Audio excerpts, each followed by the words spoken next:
Matapos kong malaman na nasa Cavite lamang pala ang karamihan sa aking mga relatives, nagkaroon ako ng interest na sila ay hanapin. Naging matagumpay iyon lalo na noong malaman ko na ang isa sa aking mga tiyo ay nagmamay kanya ng transport services gamit ang mga tanak. Tawagin mo na lang ako sa pangalang Tony, 33 years old, single but not available.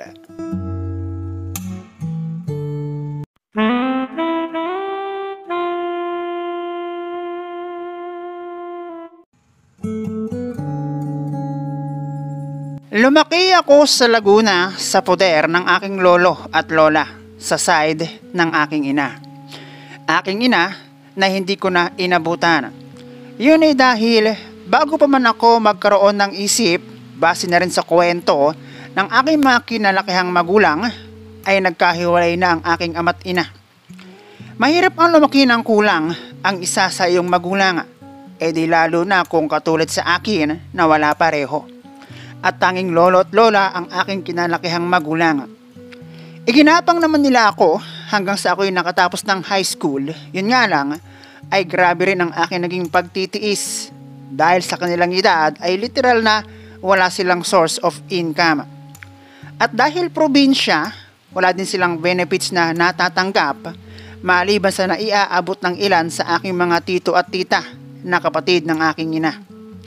Sa side naman ng aking ama, ay wala akong balita.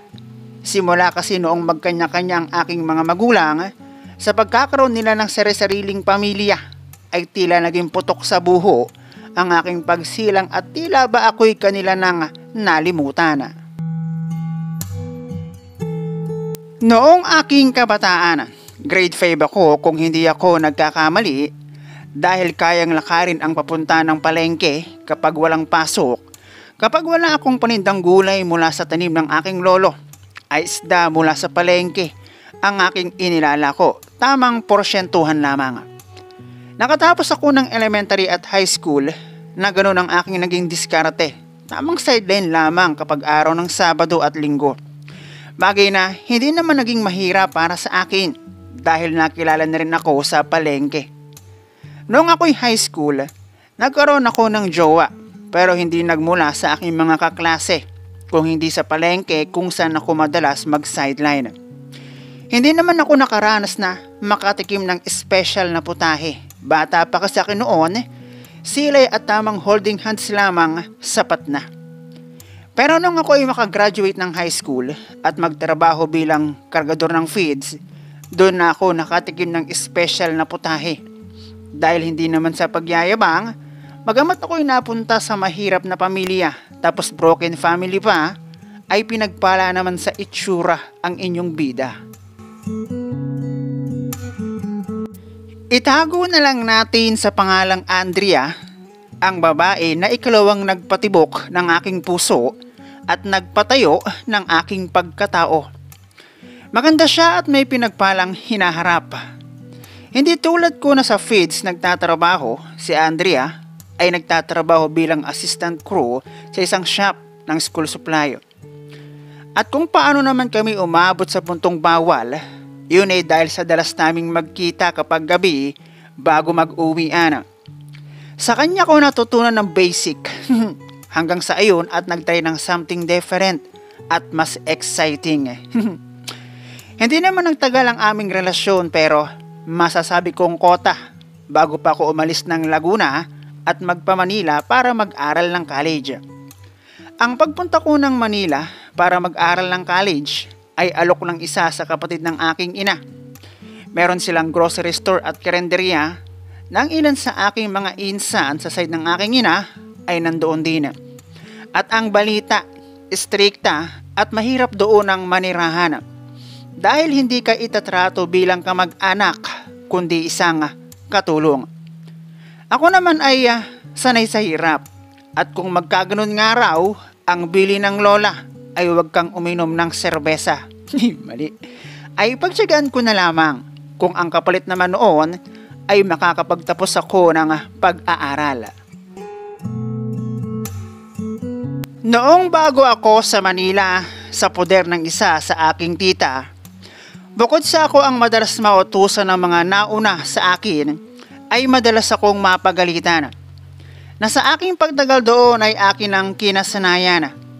Hindi naman ako ang mismong punot dulo kung bakit madalas akong masabon, pero damay-damay kasi at talagang hindi naman sapang ay talagang may pagkamapagmataas ang tiyahin ko na yun.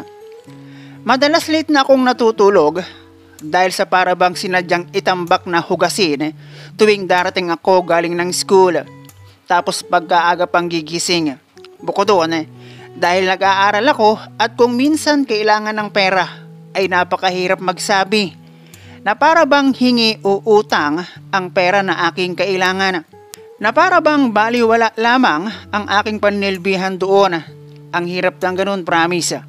Pakiramdam ko nga sa bunganga ng dragon at bumubuga ng apoy ang pagkukunan ko ng pera. At syempre dahil mahirap kumuha ng pera ay parang ayaw ko na yung gastahin. At hindi lang isang beses para makatipid ay ginawa kong lakarin ang pauwi at papasok ng school. At tunay na sa loob ng 2 taon na aking pagtatyaga ay ang sarap sa pakiramdam noong ako'y makatapos. Noong una ay parang nakakaramdam ako ng sama ng loob sa aking tiyahin dahil sa ganoong trato sa amin. Pero noong makatapos ako ng pag-aaral, nagpasalamat ako dahil naiintindihan kong bagamat ganoon pero sila ang ginamit na instrumento upang makatapos ako ng pag-aaral. Noong makatapos ako ng pag-aaral, umuwi na ako sa amin at upang makaipon ako ng pang-requirements, nagtrabaho muna ako sa palengke. Inisang tabi ko muna kung ano ang aking pinag-aralan. Na habang ako'y nagtatrabaho sa palengke na medyo may kalayuan sa amin, ang taon matapos ang aking pag-aaral at ini-enjoy ang mga oras na nakakasama ko pa ang mga taong nagpalaki sa akin, ay saka naman sumakabilang buhay ang lolo. Dahilan upang ang lola ay kunin ng isa sa kanyang anak na bunso sa magkakapatid. Nanatili ako sa bahay ng aking kinalakihan, ayos lang, hindi malungkot at hindi rin masaya. Tapos nagkaroon pa ako ng jowa na hindi lang 10 ulit kong naisama sa bahay. Alams na. At dahil doon, nahirapan akong makaipon. Gastos talaga ang babae. 24 years old na ako noong tuluyang makabalik ng Manila. Pansamantala ay nanirahan ako sa aking tiyahin. Pero dahil nandoon lamang ako until makahanap ng trabaho, ay hindi ako porsigidong gawin ang trabaho na dati ay aking ginagawa. At dahil graduate na ako, ay iba na rin ang naging trato sa akin ng tiyahin ko na para bang ako'y ibang tao. Ayun, dahil doon ako nag-aagahan at naghahapunan, tamang tulong lamang sa pagsiserve o kaya naman tamang bantay lamang sa kanilang store. Yung nakakapili ako ng gagawin ko nang walang namimilit sa akin. Noong magkaroon ako ng trabaho at maybe 3 times na akong sumahod, hindi naman ako pinaalis ng tiyahin ko pero mas pinili ko ang magrenta ng matutuluyan. Sanay naman akong makisama kaya yakang-yaka.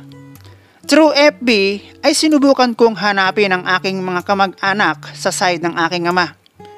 Meron naman akong birth certificate kung saan nakasulat ang buong pangalan ng aking ama. Tamang search lang sa FB gamit ang aking apelyido at talagang naging mahirap. Yung tipong lahat na yata ng pareha sa aking apelyido, nag-message ako.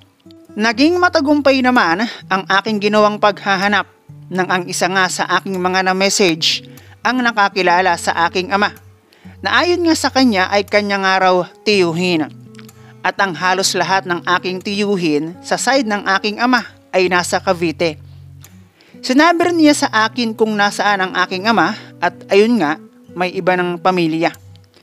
Sa pagpapatuloy ng aming kwentuhan, nalaman ko na meron akong big time na tiyuhin na mayroong transport services gamit ang mga truck. At karamihan nga raw sa aking mga pinsan sa side ng aking ama, doon nagtatrabaho. At ang sabi matagal na raw nila akong hinahanap. Ipinasa rin niya sa akin ang number at pangalan ng ilan sa aking mga pinsan at dito ko na nga nakilala ang isa sa aking mga insan na itago na lang natin sa pangalang Jennifer. At dahil kolokoy pa ako ng mga panahon na iyon, babae lamang sa aking mga pinsan ang nainteresan kong message. Hanggang sa tuluyan nga kaming magkakilala ni Jennifer at nagkita na tanging kaming dalawa lamang ang nakakaalama. Naging mainit ang pagtanggap niya sa akin at welcome niya akong pinapasok sa lagusan ng kanyang pamamahay. Hindi kalakihan pero para sa isang babae na mayroong asawa at 2 anak ay maluwag pa sila. Kape, juice, cake at kung ano-ano pang pagkain ang kanyang inialok sa akin. Habang ang kanyang 2 anak naman ay sa kanilang mga cellphone nakafocus. Mga bata pa at kung hindi ako nagkakamali ay 4 years old lamang yung panganay nila. Si Jennifer din na aking pinsan ang naging daan upang makilala ko pa ang iba sa aking kamag-anak. Dahil noon ding araw na iyon, ipinaalam niya sa iba na ang matagal na nilang hinahanap na pinsan o pamangkin ay kasalukuyan na sa kanyang pamamahay. Lahat sila ay aking nakilala, maging ang aking ama na bumuo ng sariling pamilya matapos akong iwan sa poder ng aking ina. Pagkaraan pa ng 3 taon ay si Lola naman ang sumakabilang buhay. Medyo naging challenging ang aking buhay pero dahil sanay ako sa ganoong klase ng buhay, heto at nagpaplano na rin akong bumuo ng sariling pamilya.